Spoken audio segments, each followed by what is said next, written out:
Good evening, I'm Adrienne Arsenault. Tonight, special campaign coverage from Calgary, where the politics is all tied up in the pandemic. We're just frustrated and tired and wish we didn't have to deal with this again. Frontline hospital workers on what they're seeing and why they're worried. Plus, checking in on a traditional Alberta refrain. We are not liberal people. We will be so happy when the government changes. Why this time some Conservative voters have choices.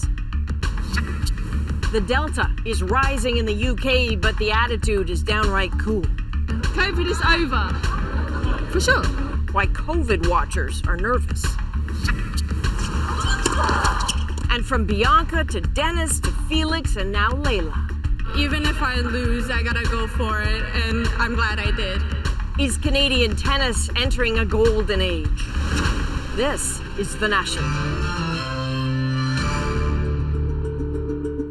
We are in warm and sunny Calgary tonight, one of Canada's most dynamic and fastest growing cities, in a province hungry for a bigger say in federal politics, filled with people who say it is about time.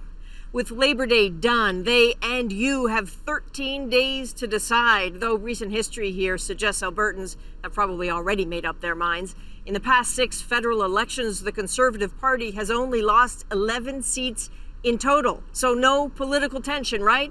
Wrong. The pandemic has created that, opening up new rifts, exposing old ones. Tonight, we'll hear about hopes and fears with the COVID-19 situation going in the wrong way quickly.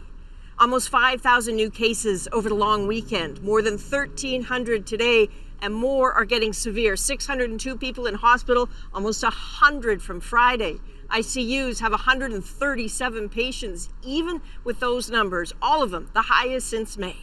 Aaron Collins starts with someone who's seen it all firsthand. A nurse for 40 years, the last 20 in a Calgary intensive care unit, but just 18 months of COVID has taken its toll. We're just frustrated and tired and wish we didn't have to deal with this again. Her ICU already scrambling to make more space, preparing to double bunk COVID patients. Still, she worries it won't be enough this time. I dread the day that the physician has to decide whether a 25-year-old will get a vent or a 50-year-old will get a vent. A familiar lament as cases continue to surge in Alberta. To slow this fourth wave, the province now dangling $100 in front of the unvaccinated. An unpopular move for some at this Edmonton vaccination clinic. I think it's ridiculous that they've had to go to this extent instead of managing things a little more effectively early.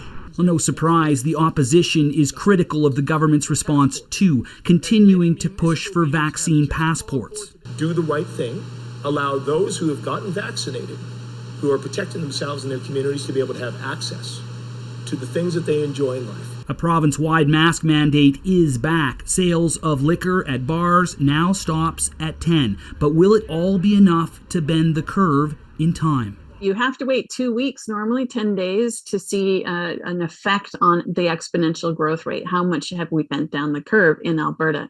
But the problem is going to be if the ICUs are full, you don't have a lot of time to play with. The worry that Alberta waited too long to act, that this latest wave will soon come crashing down on the province's healthcare system. So Aaron Collins joins us now at that awkward distance of this COVID era.